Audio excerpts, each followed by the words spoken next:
What's up, y'all? I'm out here on the range, as you can see, on a blistering hot day. Temperature out here in the 90s, barely any kind of breeze going. So as you can see, I'm taking any chance I can and running to find some shade. As long as I don't melt in the process, I've got a couple more good tests planned for out here today. And this one right here is going to be a cross caliber brawl. So we got the jelly contraption going out here in the shade, staying cool with a couple of chronos and 2 blocks of gel. I've only done one test so far. It was a 9mm test. Really good performance there, so I'll leave a link above if y'all hadn't seen that one. This first block up here pretty much completely clear. I shouldn't have any problem getting these 2 rounds where I need them. Y'all know the deal on the heavy clothing barrier. I've got a layer of denim, fleece, and 2 layers of cotton t-shirt. And this one right here is going to be a revisit to a couple of Federal punch rounds. We got some 9mm and some 40 Smith & Wesson. Now I have tested both of these at some time or another in the past, maybe on an older setup, different barrel lengths, no clothing, so on and so forth. So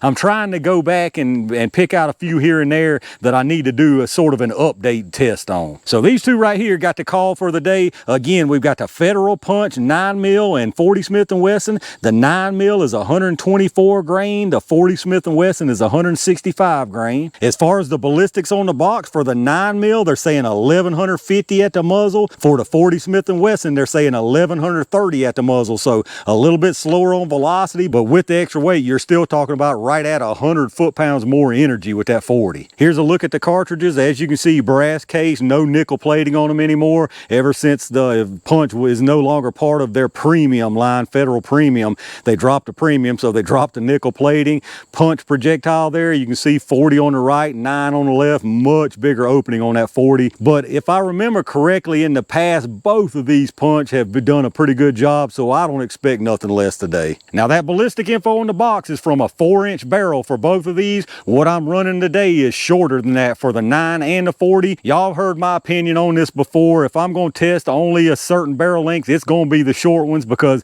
if it runs well out of the short ones, you're pretty much guaranteed out of the long ones. Now, we've had some weird stuff here and there, but pretty much for the most part, you're going to get good performance out of longer barrels if you're doing shorter ones. But the opposite can't really be said. So as far as I'm concerned, if I can't get it to perform out of a short barrel, then it don't deserve a place in my long barrel. So with that being said, what we got here for the 9mm is my Canik Mete MC9 with a 3.1-inch barrel. And then for the 40 Smith & Wesson, I've got my Glock 27 here with the roughly 3.5-inch barrel. I think it's technically like 3.43, but for all intents and purposes, we're going to call it a 3.5-inch barrel. But I'm pretty confident that both of these are going to do a good job for us out here today. Let me get everything set up and let's find out. All right, let's see what our velocities look like from the shorties. I'm gonna do a 5-round average from each, starting with this 9mm first. Now, like I always mention, if y'all aren't familiar with this lab radar, we're gonna get multiple velocity readings for different distances. The first big number is at the muzzle here, and then you've got 5 across the bottom. The first one is set for 3 yards here, which is where the gel is at 10 feet, and then I've got them set for 10, 15, 25, and 50 yards. Now, remember, this 9 is saying 1150 from a 4-inch barrel, so if I'm guessing, I would say probably 1120-ish around there. Let's see what we get. 1046, 1081, 1083, 1084, and 1079, so definitely not no 1150. Let's check out the average. All right, so the 5-round average right there was 1,074 feet per second, extreme spread of 38 with a 16.0 standard deviation. So 1,074 is definitely not too close to 1150. I mean, you talking like 80 FPS off, so I seriously doubt that this stuff would be up to the velocity it's claiming even out of a 4-inch barrel. That being said, 1,074, I mean, it's probably still gonna do well. It being a punch, now if it was some old basic type projectile, more basic than punch, I would be a little bit worried, but that's probably still gonna do a decent job. But let's step things on up and see what that 40 does. All right, let's check out this 40. Now remember, this one is saying 1130 from a 4-inch barrel, so let's see how close we get with the shorty.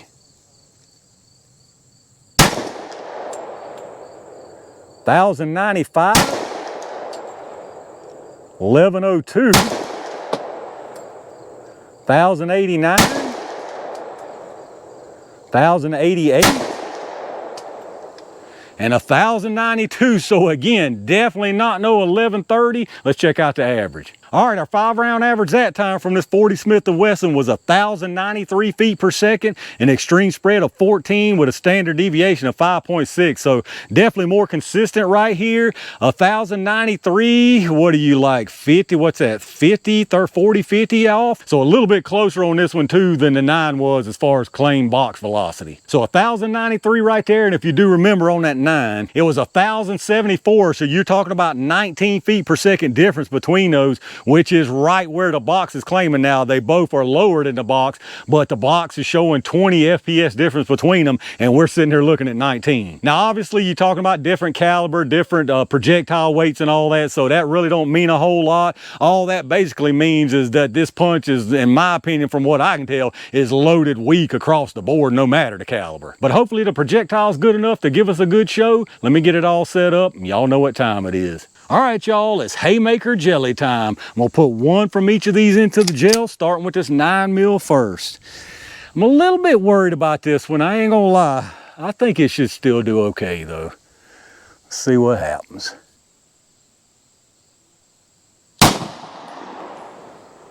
Ah, that was awful close to the edge. Hopefully I stayed in. Let me go check it out.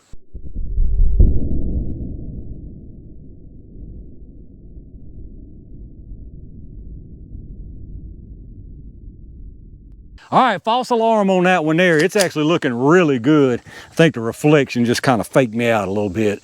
This right here should be really, really nice too. Oh man, that was super, super close. I wanted to go under it and I barely did. Let me go see if we can use that.